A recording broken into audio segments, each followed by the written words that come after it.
Hello students, welcome back to my channel. This is Priya Gaur और आज के वीडियो लेक्चर में हम बहुत ही इंपॉर्टेंट डेफिनेशंस के बारे में डिस्कस करने जा रहे हैं सीपीसी की। देखिए बच्चों, पिछले प्रीवियस लेक्चर में हमने डिस्कस किया था सिविल प्रोसीजर कोड के इंट्रोडक्शन और बेसिक्स के बारे में कि उसका इंट्रोडक्शन क्या है। आज के वीडियो लेक्चर में हम डेफिनेशंस, कुछ इंपॉर्टेंट डेफिनेशंस के बारे में डिस्कस करेंगे। तो कौन कौन सी वो डेफिनेशंस हैं जिनके बारे में हमें डिस्कस करना है। तो सबसे पहले हम बात करेंगे डिक्री की, व्हाट इज डिक्री, फिर डिक्री होल्डर, फिर judgement, judgement holder, sorry judgement debtor और ऑर्डर। इन टॉपिक्स के बारे में आज हम डिस्कशन करने जा रहे हैं। तो सबसे पहले डिक्री होल्डर, जजमेंट डेटर और ऑर्डर, ये सारी की सारी डेफिनेशंस हमें कहाँ बताई गई हैं? ये हमें सेक्शन 2 में बताई गई हैं सीपीसी के। तो डिक्री कहाँ बताई गई है? डिक्री हमें बताया गया है सेक्शन 2 के सबसेक्शन 2 में, डिक्री होल्डर सेक्शन 2 के सबसेक्शन 3 में, जजमेंट बताया गया है सेक्शन 2 के सबसेक्शन 9 में, जजमेंट डेटर हमें बताया गया है सेक्शन 2 के सबसेक्शन 10 में और ऑर्डर हमें बताया गया है सेक्शन 2 के सबसेक्शन 14 में। ठीक है, तो ये हमें याद रखना पड़ेगा। ठीक, तो ये सारी डेफिनेशंस हमें सेक्शन 2 के अलग अलग सबसेक्शंस में बताई गई हैं, डिफाइन की गई हैं। ठीक है, चलिए इन डेफिनेशंस पर आने से पहले बच्चों हमें कुछ और भी बहुत ही इंपॉर्टेंट चीजें हैं जो हमें पता होनी चाहिए। देखिए क्या होता है, एग्जाम्पल के थ्रू समझते हैं तो ज़्यादा अच्छे से समझ आएगा। देखिए क्या है कि दो पार्टीज हैं, सपोज एक मैं हूँ और एक पार्टी और है जो कि मेरी सप्लायर है, जो मुझे माल सप्लाई कर रहा है। अब क्या है कि मैंने माल को मंगाया, मैंने कॉन्ट्रैक्ट बनाया जिसमें मेरा सप्लायर मुझे माल डिलीवर करेगा। उसने मुझे जिस डेट पर, ड्यू डेट पर माल डिलीवरी करना था, उसने उस डेट पर माल डिलीवर नहीं किया। क्लियर है? अब माल डिलीवर नहीं हुआ तो बच्चों क्या हुआ? ये ब्रीच ऑफ कॉन्ट्रैक्ट हो गया। सिंपल सी बात, क्या हो गया? ब्रीच ऑफ कॉन्ट्रैक्ट हो गया। अब ब्रीच ऑफ कॉन्ट्रैक्ट हुआ है तो भाई मुझे लॉस हो गया। अब मुझे लॉस हुआ है तो मेरे डिलीवरी ना मिलने की वजह से मेरा प्रोडक्शन रुक गया। उस रॉ मटेरियल से मैं अपना प्रोडक्शन करने वाली थी, वो प्रोडक्शन रुक गया। प्रोडक्शन रुकने की वजह से मेरा माल जो मार्केट में टाइम से पहुंचना चाहिए था वो माल पहुंचा नहीं, जिसकी वजह से मुझे लॉस हुआ। ठीक है, तो मेरे को लॉस हुआ है, मैं उस लॉस के लिए कहाँ जाऊंगी? मैं उस लॉस के लिए कोर्ट जाऊंगी, कोर्ट में जाकर के केस फाइल करूंगी, यानी कि प्लेंट फाइल करूंगी। ठीक है, तो जब मैं कोर्ट जाऊंगी और प्लेंट फाइल करने की बात बोलूंगी तो मेरे पास एक सफिशिएंट वजह होनी चाहिए कोर्ट जाने की। आ रही है बात समझ में? मैं कोर्ट का दरवाजा खटखटाऊं या मैं कोर्ट से कुछ मदद मांगूं या हेल्प मांगने की बात करूंगी तो कोर्ट जाने से पहले मेरे पास एक वजह होनी चाहिए। वो वजह क्या होगी? उस वजह को हम क्या बोलेंगे? उस वजह को हम बोलेंगे कॉज ऑफ एक्शन। क्या बोलेंगे हम? उस वजह को बोलेंगे कॉज ऑफ एक्शन। यानी कि कॉज ऑफ एक्शन के थ्रू ही हम किसी के अगेंस्ट कोई भी प्लेंट फाइल कर सकते हैं सिविल मैटर में। आ रही है बात समझ में? जब तक कॉज ऑफ एक्शन ही नहीं होगा, यानी कि सफिशिएंट रीजन नहीं होगा, तब तक हम कोर्ट के आगे हेल्प मांग ही नहीं पाएंगे। आ रही है बात समझ में? अब हमें पहली चीज तो ये माइंड में क्लियर होना चाहिए कि कॉज ऑफ एक्शन क्या है, वाई हम कोर्ट में क्यों जा रहे हैं। आ रही है बात समझ? अच्छा, अब हम कोर्ट तो पहुंच गए। कोर्ट पहुंचने के बाद हमसे कोर्ट ने ये पूछा कि चलिए ठीक है, हम मानते हैं आपको लॉस हुआ है, आप हमसे क्या चाहते हैं? कोर्ट ने हमसे ये पूछा कि आप हमसे क्या चाहते हैं, तो भाई हम कोर्ट से क्या चाहते हैं? मैं ही हूँ, मैं कोर्ट से क्या चाहूंगी? मैं कोर्ट से रिलीफ की बात करूंगी कि मुझे रिलीफ मिलना चाहिए, यानी कि मुझे रेमेडीज प्रोवाइड कराई जाए। अब वो रेमेडीज मेरे लिए क्या क्या हो सकती हैं? वो रेमेडीज मेरे लिए हो सकती हैं कि मेरा माल डिलीवर किया जाए और अभी तक जो लेट डिलीवरी हुई है उसके अगेंस्ट में मुझे कंपनसेशन दिया जाए, क्योंकि मेरे को प्रॉफिट जो होना था वो नहीं हो पाया, मेरा टाइम बर्बाद हुआ। तो उसके अगेंस्ट में मुझे कंपनसेशन मिलना चाहिए। तो ये मेरे क्या हो गए? रेमेडीज हो गई। तो कोर्ट के सामने जाने से पहले मुझे ये भी क्लियर होना चाहिए कि मुझे कोर्ट से चाहिए क्या, मैं कोर्ट से क्या मांगने आई हूँ। तो दो चीज़ें ये हमें पता होनी चाहिए, क्लियर होनी चाहिए। Cause of action, cause of action समझ आया, यानी कि रीज़न, यानी कि वजह कि हम कोर्ट क्यों जा रहे हैं, वजह होनी चाहिए। आ रही है बात समझ में? अच्छा, अब दूसरी चीज़ कि मैंने आपको प्रीवियस लेक्चर में बताया था कि जो पार्टी केस को फाइल करती है, यानी कि सूट फाइल करती है, वो क्या कहलाती है सिविल मैटर में? प्लेंटिफ कहलाती है। क्या कहलाते हैं वो लोग? प्लेंटिफ कहलाते हैं। आ रही है बात समझ में? और हम केस जो फाइल कर रहे हैं उसको हम क्या बोलेंगे? प्लेंट बोलेंगे। और जो सामने वाली पार्टी है जिसके अगेंस्ट में हम केस फाइल करने जा रहे हैं, वो कहलाएगी रिस्पोंडेंट या फिर डिफेंडेंट कहलाएंगे। वो रिस्पोंडेंट या फिर डिफेंडेंट कहलाएंगे। क्लियर है? अच्छा, अब ये तो सिविल मैटर की बात हो गई। सिविल मैटर में हम बोलते हैं प्लेंट, और क्रिमिनल मैटर में हम क्या फाइल करते हैं? क्रिमिनल मैटर में हम प्लेंट फाइल नहीं करते हैं, क्रिमिनल मैटर में हम फाइल करते हैं कंप्लेंट। क्या फाइल करते हैं? कंप्लेंट की बात करते हैं हम वहां पर। क्लियर हो गया? इतना समझ आ गया? चलिए, अब यहाँ पर क्या हुआ कि हमें कॉज ऑफ एक्शन के थ्रू, मैं सपोज मैं कोर्ट गई, मैंने प्लेंट फाइल किया, ठीक है, सूट फाइल कर दिया मैंने, कोर्ट को समझ आ गया कि मैं भैया लॉस में हूँ, मैं इंजर्ड पार्टी हूँ और सामने वाली पार्टी गिल्टी पार्टी है, ठीक है। तो कोर्ट ने क्या किया? मेरे फेवर में कुछ डिसीजंस दे दिए। यानी कि मेरे फेवर में क्या आया? डिसीजन आया। तो मैं कौन हो गई? मैं हो गई डिक्री होल्डर। मैं क्या हो गई?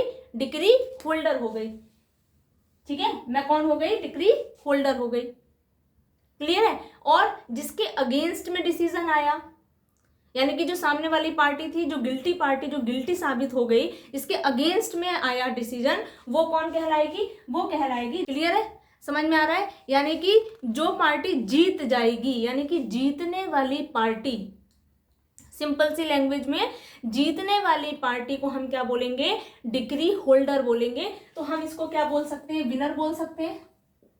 ये कौन हो गए? विनर हो गए ये लोग।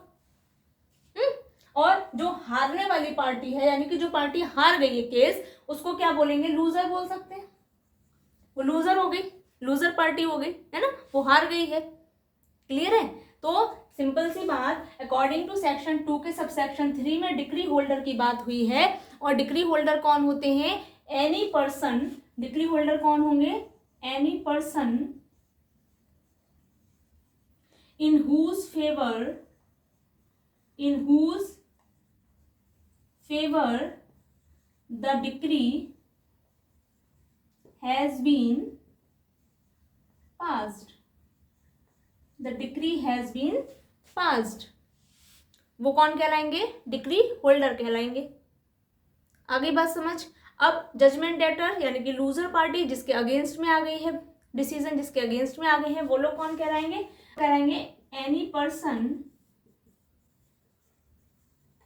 Against whom the decree has been passed.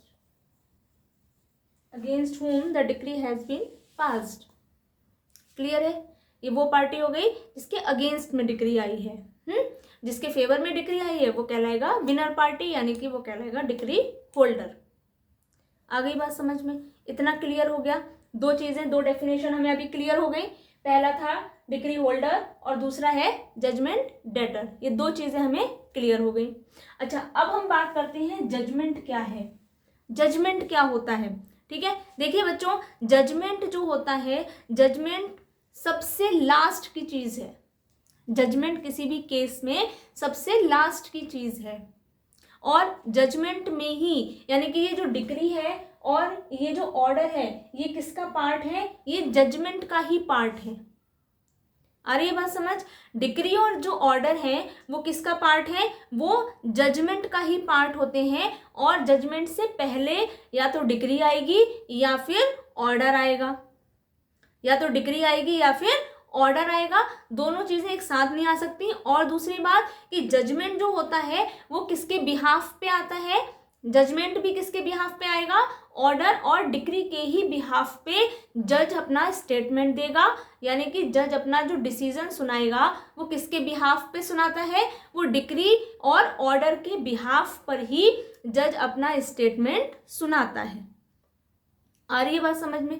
ठीक है। अब एक चीज और याद रखने वाली है कि जो जजमेंट होता है वो जजमेंट डिक्री आने के या फिर ऑर्डर आने के 4 से 5 दिन के बाद जजमेंट आता है।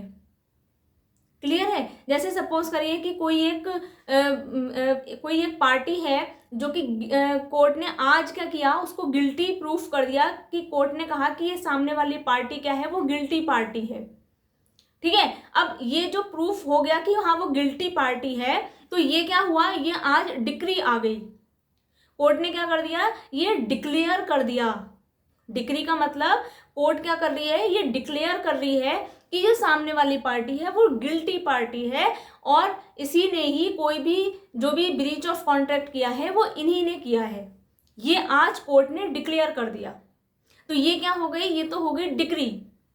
अब 4 से 5 दिन के बाद कोर्ट ये बताएगा कि इस जो गिल्टी पार्टी ने ये जो किया है, कमिट किया है, या जो भी इसने ब्रीच ऑफ कॉन्ट्रैक्ट किया है, उसके बदले में अब इसको करना क्या क्या पड़ेगा, कितना कंपनसेशन पे करना पड़ेगा, कितना पेमेंट इसको देना पड़ेगा, है ना। तो कितने साल की इसको सजा हो सकती है, कितने महीने की इसको सजा हो सकती है। तो ये जो चीजें बताई जाएंगी आफ्टर 3 और 4 डेज, ये क्या कहलाएगा, ये कहलाएगा जजमेंट। ये जजमेंट कहलाएगा। मतलब आज प्रूफ कर दिया कि सामने वाली पार्टी जो है वो गिल्टी पार्टी है, ये आज कोर्ट ने प्रूफ किया या डिक्लेयर कर दिया, तो ये कहलाएगी डिक्री। और 3 से 4 दिन के बाद कोर्ट ये बताएगा कि अब इस गिल्टी पार्टी को क्या क्या करना है, क्या क्या करना है, तो ये कहलाएगा जजमेंट। आ गई बात समझ में, क्लियर है। तो जो जजमेंट है वो किस पर बेस्ड होता है, जजमेंट डिक्री और ऑर्डर पर ही बेस्ड होता है जजमेंट। इसी के बिहाफ पर कोर्ट क्या करता है, ऑर्डर और डिक्री के बिहाफ पर ही जज क्या करता है, अपना जजमेंट सुनाता है। आ रही है बात समझ में, क्लियर है। जैसे कि सपोज करते हैं कि 2 भाई हैं, एक बड़ा भाई है और एक छोटा भाई है। एक जो बड़ा भाई है उसने कोर्ट में केस अपना प्लेंट फाइल किया कि भाई छोटे भाई ने मेरी प्रॉपर्टी पर कब्जा कर रखा है, जो कि प्रॉपर्टी मुझे बिलोंग करती है, और मेरे छोटे भाई ने उस पर अननेसेसरी अपना कब्जा कर रखा है, तो मुझे मेरी प्रॉपर्टी वापस दिलाई जाए। ये एक बड़े भाई ने कोर्ट में प्रॉपर्टी के विवाद पर अपना केस फाइल किया, सूट फाइल किया।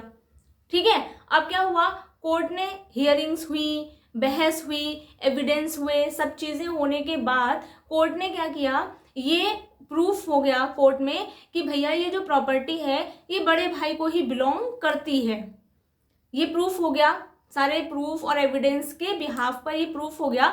तो कोर्ट ने क्या किया, कोर्ट ने ये डिक्लेयर कर दिया, कोर्ट ने उस दिन ये डिक्लेयर किया कि ये जो प्रॉपर्टी है, पर्टिकुलर प्रॉपर्टी जिसका विवाद चल रहा है, ये बड़े भाई को ही बिलोंग करती है। ये कोर्ट ने आज डिक्लेयर कर दिया।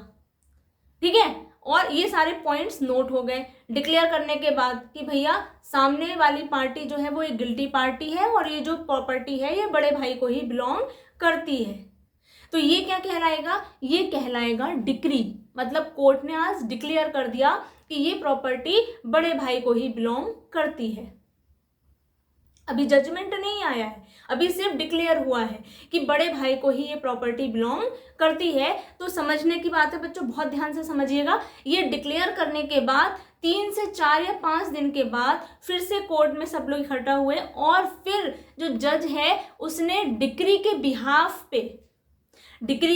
बिहाफ पे अपना जजमेंट दिया। 3 और 4 दिन के बाद उसने क्या किया, डिक्री के बिहाफ पर अपना जजमेंट दिया, और फिर ये बोला कि भाई देखिए ये जो प्रॉपर्टी बड़े भाई को बिलोंग हो रही है, या तो छोटा भाई 2 करोड़ रुपए इसको पे करे एज अ कंपनसेशन, या फिर प्रॉपर्टी को 1 महीने में खाली कर दे। ठीक है। तो ये जो डिसीजन सुनाया, जज ने जो ये डिसीजन सुनाया, किसके बिहाफ पर, डिक्री के बिहाफ पर। ठीक है। तो ये कहलाएगा जजमेंट। तो डिक्री और जजमेंट में डिफरेंस समझ में आ गया बच्चों, डिक्री और जजमेंट में डिफरेंस समझ में आया, क्लियर है? तो डिक्री जो है वो जजमेंट को ही बिलोंग करती है, यानी कि जजमेंट बिना डिक्री के नहीं हो सकता। पहले डिक्री आएगा फिर जजमेंट आएगा 3-4 दिन के बाद। आ गई बात समझ में? क्लियर हो गया? चलिए, अब ये तो समझ आ गया कि डिक्री क्या होती है और जजमेंट क्या होती है, ये तो समझ आ गया मैडम। लेकिन अब ऑर्डर और डिक्री क्या होता है ये नहीं समझ आया। ऑर्डर और डिक्री क्या होता है ये समझ में नहीं आया, ये बताइए क्लियर करके। तो देखिए बच्चों, कोर्ट ने क्या किया, बहुत बहुत ही सिंपल लैंग्वेज में बता रही हूँ आप लोगों को। अगर कोर्ट कुछ कहती है, अगर कोर्ट कुछ कहती है, किसी भी मैटर में कोर्ट या जज कुछ कहता है, वो कहलाएगा डिक्री। यानी कि कोर्ट अगर कुछ डिक्लेयर कर रहा है, यानी कि कुछ कह रहा है, वो कहलाएगा डिक्री। और अगर कोर्ट किसी दूसरी पार्टी को कुछ करने के लिए कह रहा है, वो कहलाएगा ऑर्डर। समझ में आ रहा है? डिक्री और ऑर्डर में डिफरेंस समझिए बच्चों। पहली चीज, कोर्ट अगर कुछ कह रही है या कोर्ट अगर कुछ डिक्लेयर कर रही है, वो कहलाएगी डिक्री। अगर कोर्ट कुछ करने के लिए कह रही है किसी दूसरी पार्टी को, यानी कि जो गिल्टी पार्टी है, कोर्ट उसको कुछ करने के लिए कह रही है, या फिर इंजर्ड पार्टी को भी कोर्ट अगर कुछ करने के लिए कह रही है, तो वो कहलाएगी ऑर्डर। आ गई बात समझ में? दोनों चीजों में डिफरेंस क्लियर हुआ?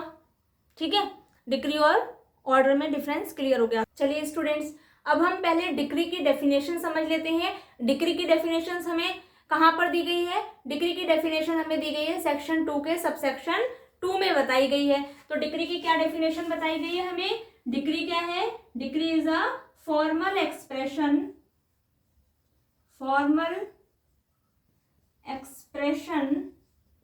Of an adjudication, formal expression of adjudication by the court which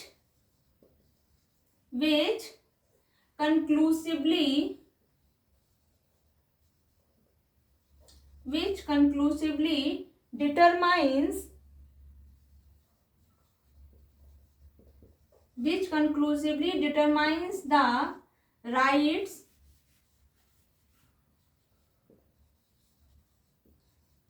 of the party, which conclusively determines the rights of the party। देखिए, डिक्री की क्या डेफिनेशन बताई गई है? Decree is a formal expression of an adjudication by the court which conclusively determines the rights of the party। ये हमें definition दी गई है सेक्शन 2 के सबसेक्शन 2 में डिक्री की। क्लियर है? अब अगर हम जजमेंट की बात करें तो जजमेंट क्या है? जजमेंट की डेफिनेशन हमें सेक्शन 2 के सबसेक्शन 9 में दे रखी है। और जजमेंट क्या होता है बच्चों? जजमेंट क्या है definition? Judgement is a statement given by the जज ऑन द बिहाफ ऑफ या on the ground of decree and order.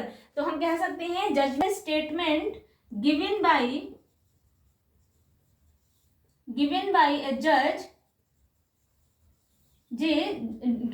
जज ऑन बिहाफ ऑफ या ऑन द ग्राउंड ऑफ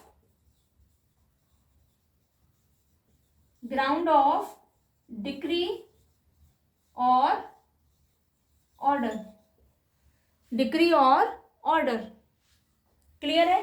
समझ में आया? स्टेटमेंट मतलब कि judgement is a statement given by the जज ऑन द बिहाफ या on the ground of decree और ऑर्डर। क्लियर है?